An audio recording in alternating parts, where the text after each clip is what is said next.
This is a DIO full arch all-on-6 clinical case on the mandibular arch with immediate temporization. After reviewing the case report, we will be watching the clinical video.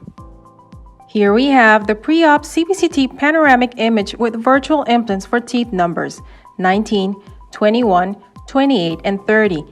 The DIO Master Kit and Special Kit are required for the placement of these implants. Be sure to prepare and have them ready. Next, we have the virtual treatment objective as seen in the intraoral, lateral, and occlusal views. The VTO aids in the understanding of how the final prosthesis is going to look clinically and how the occlusion will be restored.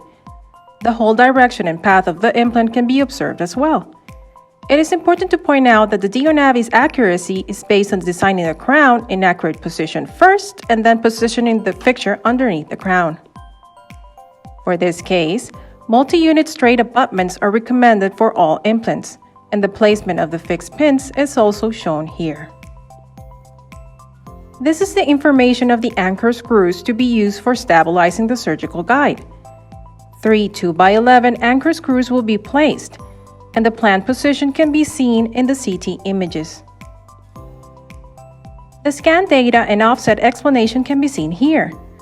The fixture size and length as well as the sleeve color for each implant is shown in detail. Now let's evaluate the CT image analysis.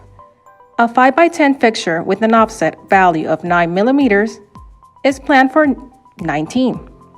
The bone flattened drill and abutment profile drill are crucial for immediate loading of multi-unit abutments. In this case, a 4.99 mm distance from the alveolar ridge is planned. To obtain it, the bone flattened drill and abutment profile drill should be used. The surgical protocol considerations are the same for all the implants in this case. The drilling protocol should be based on the patient's bone density. The drilling should be initiated after it passes the sleeve and there is a stable contact on the bone. Always make sure that irrigation and suction in the drilling hole is performed between each drilling. A 4x11.5 fixture with an offset value of 10.5 mm is planned for 21. A 4.99 distance from the alveolar ridge is planned as well. And it was explained previously that the bone flattened drill and abutment profile drill should be used to obtain it. A 4x13 fixture with an offset value of 10.5 mm is planned for 23. A drill with a 15 mm length is required, and it can be found inside the special kit. A 4x13 fixture with an offset value of 10.5 mm is also planned for 26. A drill with a 15 mm length is required as well. A 4.11.5 fixture with an offset value of 12 mm is planned for 28. A drill with a 15 mm length is required as well. A 4.66 mm distance from the alveolar ridge is planned. As previously explained, the bone flattened drill and abutment profile drill should be used to obtain it. And finally, a 4x10 fixture with an offset value of 10.5 mm is planned for 30. A 4.06 mm distance from the alveolar ridge is planned. Once again, the bone flattened drill and abutment profile drill should be used to obtain it. This is a simulated surgery sequence. The anchor screws are to be placed to stabilize the surgical guide. After that, the implant surgery can take place, and once it is completed, the anchor screws can be removed. This is the drill sequence protocol, and it will show up in a sheet just like this, making it easier for you to understand and follow. The offset is specified on the top left corner, and it should be checked prior to surgery to ensure a correct depth for the implant. The Hounsfield scale for the implant side is specified on the bottom. For all the implants, the drill speed should be adjusted to 100 RPM with a 55 Newton-centimeter torque, and the fixture placement should be done at 30 RPM with a 35 Newton-centimeter torque. In this case, for 23 and 26, the drilling sequence will depend on the type of bone encountered during surgery.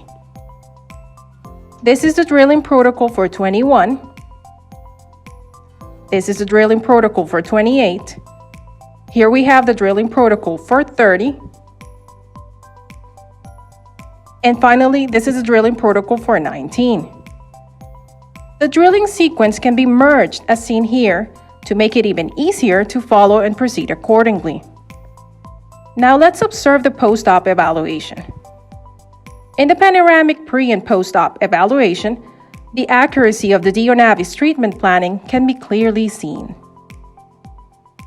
In the pre- and post-CBCT evaluation, the implant position and angulation are clearly seen.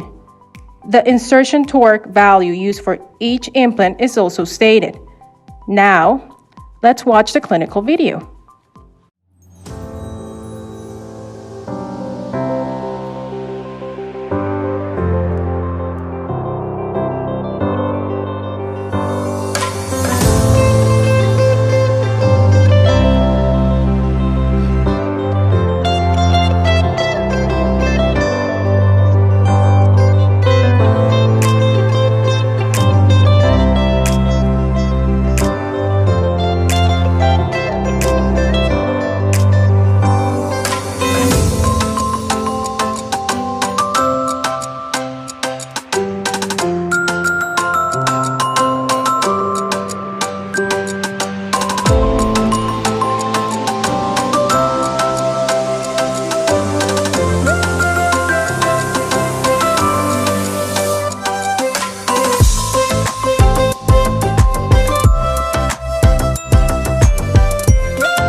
What do you think, George? Tell us how you feel. Amazing. Feel great. Give us a big smile.